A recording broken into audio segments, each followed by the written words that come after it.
Ho ho, this is going to be a good one. Oh yes everyone, today we are discussing the elephant in the room, the magic door that is sending every one of Chelsea's players that they don't want to Saudi Arabia. Subscribe to the channel if you're new, hit that like button, and make sure you hit that notification bell. All of that really helps me out, and I'd really appreciate it, so please, go ahead. And now, let's discuss, are Chelsea cheating?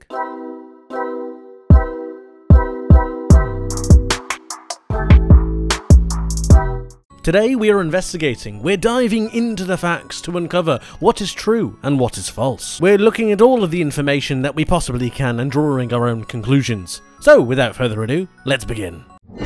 If you're unfamiliar with what I'm referencing to, allow me to elaborate. As I'm sure we all know by now, Chelsea, since Todd Boehly came in, have spent a ridiculous amount of money, £653.7 million on 20 signings.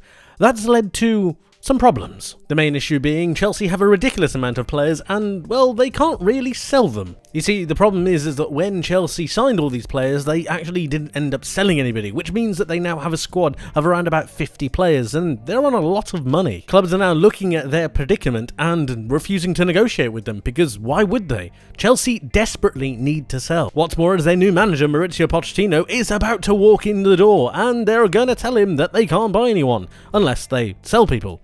You see where the predicament and problem is coming from. So what do they do? Have no fear, Chelsea fans. Todd has a plan. You see, as this problem arose for Todd and Chelsea Football Club, a door opened, and it just so happened that that door was based in Saudi Arabia. The Public Investor Fund, or PIF as it's generally known as, is one of the largest sovereign funds in the world, and it has many investments across many different places. It actually owns quite a few Saudi Arabian football teams, which is where we get our link. Because all of a sudden, out of nowhere, Saudi Arabian football teams started to look at Chelsea players and were becoming very, very interested in Chelsea players. N'Golo Kante has gone over. Kalidou Koulibaly is one of the players. Edouard Mendy is another one of the players that are heavily being linked with moves over to Saudi Arabia. And it's funny, you know, because you have a look at all of these teams that are interested in all these Chelsea players, and they're all owned by the PIF. It's also interesting because there seems to be no negotiation on price. Chelsea just say a number and the club ends up paying it like it's no big deal. I mean, it is no big deal, but you catch my meaning. It's just odd. And it's estimated that these players we've been speaking about, and more, yes, there are more, are going to be heading to Saudi Arabia and bringing in Chelsea over £100 million. £100 million. They are not worth that. Surely? Surely. Well, that's the FFP out of the way.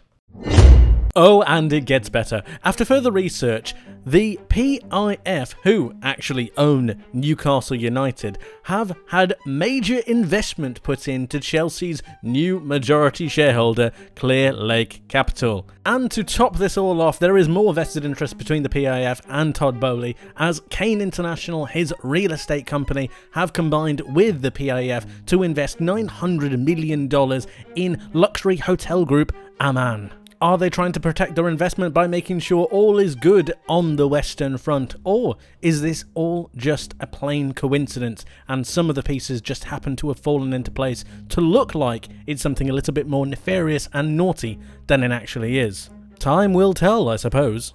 Nevertheless, it seems extremely fortuitous that Chelsea's FFP problem seems to be going away rather easily. I'd be interested to know whether the league or any kind of authority or governing body decides to look at these transfers as to whether they are actually as nefarious as they do appear to be. But I have one final question, and that is to you. How do you feel about all this? Are you a Chelsea fan and you're confused about what's going on? Do you care that all of this is happening? And do you believe that your club is innocent or guilty of anything at all? Please let me know your thoughts in the comment section below. I would love to hear from you.